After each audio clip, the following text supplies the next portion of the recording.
You don't train your spirit to be able to deal with the hardship that's coming. You don't train your spirit to deal with the heinous things that are coming. Then you feel fatigued. You feel tired. Some of us are not tired. We're obeying what the Bible says. We're going from strength to strength. We're going from faith to faith. We're taking God seriously, what he said to Jeremiah. If you can't run with the footmen, if you can't run with the swift young men, how will you manage when the horses are running? I don't want anybody asking me anything when the horses are running, because when the horses are running, I plan to keep up with them, because the alternate, let me tell you what the outcome is if you can't keep up with the horses running. When the horses are running, have you seen Mustangs running? Have you seen wild horses running in the plain?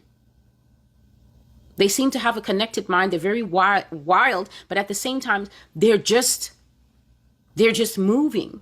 They're not stopping and saying, can you keep up? Should we slow down? That's not the energy that they bring. And what happens is if you can't keep up with them when they're running, then you're bound to fall. You're bound to trip. You're bound to stumble, and they will trample you. Sometimes God doesn't need to tell you things. Sometimes you just read the Bible verse. The Bible verse is in English. It's in your own language. You look at it, and the understanding will come to you as you muse.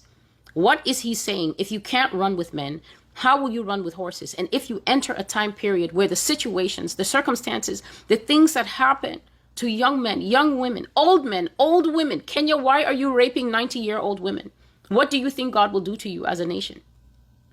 Why are you raping 90-year-old women, 83-year-old men? Why are these people featuring in the press as people that are being raped by young men? Why are you raping a grandfather? And what do you think will happen? And then when I tell you that God will give you drought, dry up everything, and put you in hunger and starvation and famine, then you're upset and leaving commentary under the video. What do you think will happen to a nation that rapes the elderly? A person has lived their entire life, fathered children or mothered children, has now reached the final end of the rainbow. They've passed the peak. They're no longer interested in sex.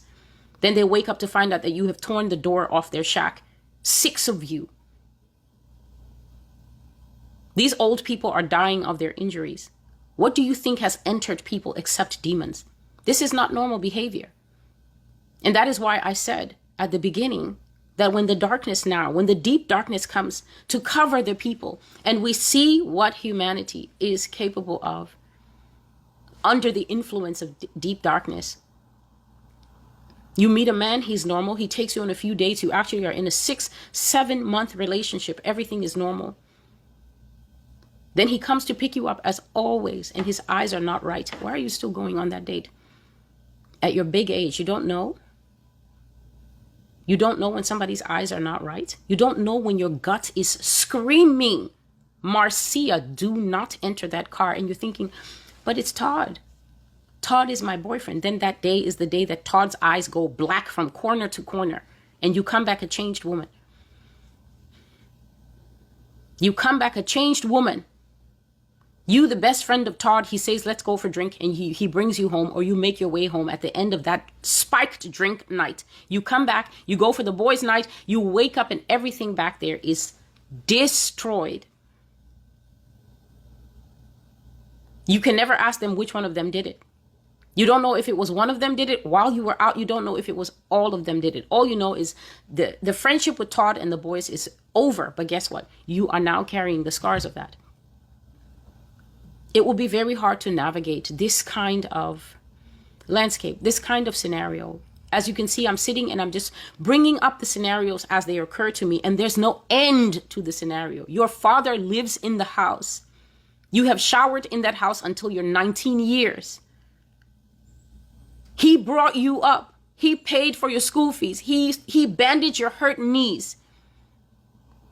You have been to endless pool parties held in the front or the back of your own yard. Your friends have come over and swum 1,000 times. At 19 years, you swim and you come in the house in the bikini, and his eyes go black from edge to edge. His eyes look strange. They may not go fully black, but his eyes just look different. His face is not the face of a father as he's looking at you standing there dripping with water and going, oh, Dad, I feel so refreshed. Will you not, in that split second, read the room and take your tail to your room and lock yourself in there?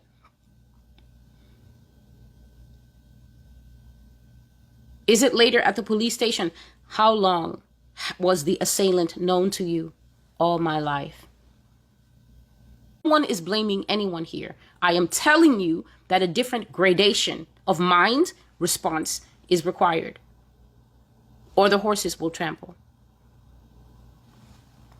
The title of this prophecy is, I will humble you. Let no one hear the words of the Lord, the crying out of this trumpet in Zion, the warnings of the Lord that I am still patiently giving despite everything.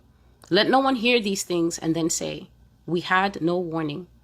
I am Celestial, and this is the Master's voice.